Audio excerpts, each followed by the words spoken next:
Hey guys, welcome back. Night 2 recap of the Stanley Cup playoffs. We go through the best 5 goals of the night and discuss all of the series that happened in night 2 of the playoffs. Obviously, the first night we saw some incredible goals and some surprising results. Night number 2, not really much surprising other than the Washington-Florida series, so why don't we start there? Washington looked like a team that had been in the playoffs and won a Stanley Cup before in that first period. They went on the power play 5-on-3, didn't score on that, but they were able to score right after. They just looked like the more experienced team early on, but then it was all Florida. You saw Florida's skill and how heavy that team is and why they're going to be so difficult to eliminate in the playoffs. However, as it appears to be, just like last year, that brutal giveaway late in the third with Mackenzie Weegar, and we're going to show that goal in the top 5, spoiler alert, reminded me of the point goal that happened last year against Tampa. Washington takes Florida down in game number 1.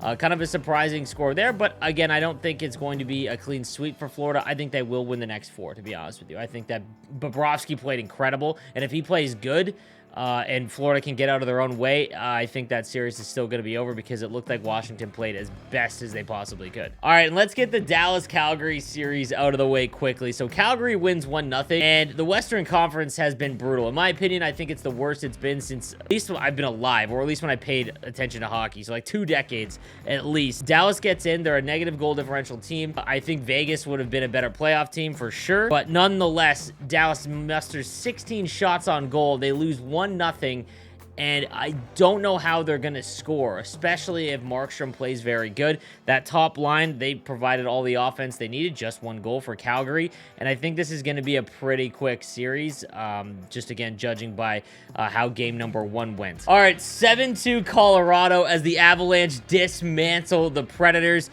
This one was pretty easy to predict. Obviously, no Saros. Nashville just looked like they were in a different league and not in a good way. This was over quickly. 2 goals in like 4 seconds, essentially, to start the first period. And Riddick gave up 5. He just looked, on the 5th goal, he just looked like he wasn't trying. Like he just had no confidence at all. Ingram came in, only gave up 2, so there's that. But this series is going to be over quick. Probably 4. Without Saros, I really don't think they stand a chance at all, much like everyone else. Colorado is just looking on to the next series, whoever wins between the Wild and the Blues. And man, what a absolutely dominant performance. McKinnon has 72 points in 51 playoff games. That's absurd, as he just really wants to win a cup. But good to see Colorado. All of their weapons were firing. We're going to see a little bit from them in the top 5 for sure. And then the best game of the night, the Pittsburgh Penguins and the Rangers going to triple overtime.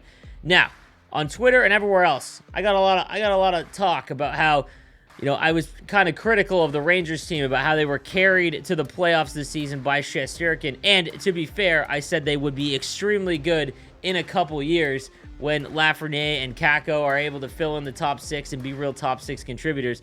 And I don't want to say that after game 1 that was a complete representation, but I mean, Shesterkin had 79 saves, and they couldn't score on Louis Domingue as DeSmith, their backup goaltender, got hurt in the middle of overtime. Louis Domingue comes in, and they still couldn't win. Pittsburgh's just an extremely experienced team. I still think this goes 7 games, but that's a game that the Rangers have to have, in my opinion. Also, let's talk about that goalie interference call.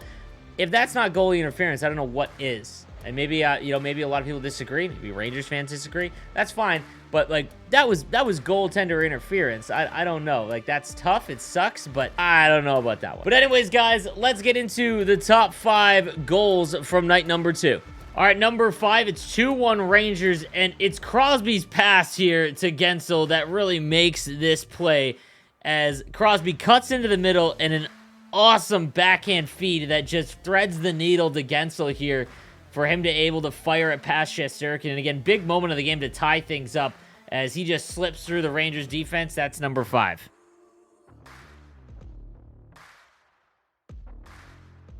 All right, number 4, we're in Florida, and I want to point out, that is clearly icing to start this play, but then Mackenzie Weegar, with one of the biggest oopsie-daisies on Ovechkin, allows Kuznetsov to get in all alone, and he does not disappoint as he rifles that one upstairs and makes it 2-2, and again, Florida gets absolutely crushed at the end of a game by giving up a blatant giveaway to score on a breakaway as Mackenzie Weegar, one of the better defensemen in the league, is not going to have that happen to him very often. Brutal turn of events for Florida. Number 3 in Colorado, one of the only highlights from Nashville, as what a feed to Duchesne on the breakaway for him to get his second goal of the night. Obviously not much to celebrate here, but the feed through the middle hits him with an absolute dart, and then Duchesne, much like Kuznetsov, able to go backhand, forehand to get that goal. Look at this pass right through. It's Duchesne in stride, and that's number 3. Number 2, back in New York, and this is an unbelievable sauce here from Zibanejad, hits Kreider, and that's an NHL 22 goal. Sauce into the middle, gets the goalie to bite. It looks like Letang is just, he completely doesn't cover Kreider, and that's going to be number 2 on the night. What a goal from Kreider.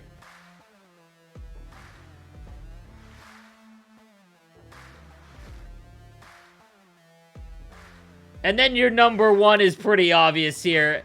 Back to the points of Makar, and look at this skating. Goes inside out, goes all the way around. Nashville can't do anything, and he fires it upstairs. Makar is just a treat to watch. It's unbelievable. He is the defenseman version of McDavid in terms of skating and really finishing. But a huge hit by Landeskog on Carrier, who tries to put him into the boards. And then look at that. Comes back inside and just goes upstairs. What a goal from Makar.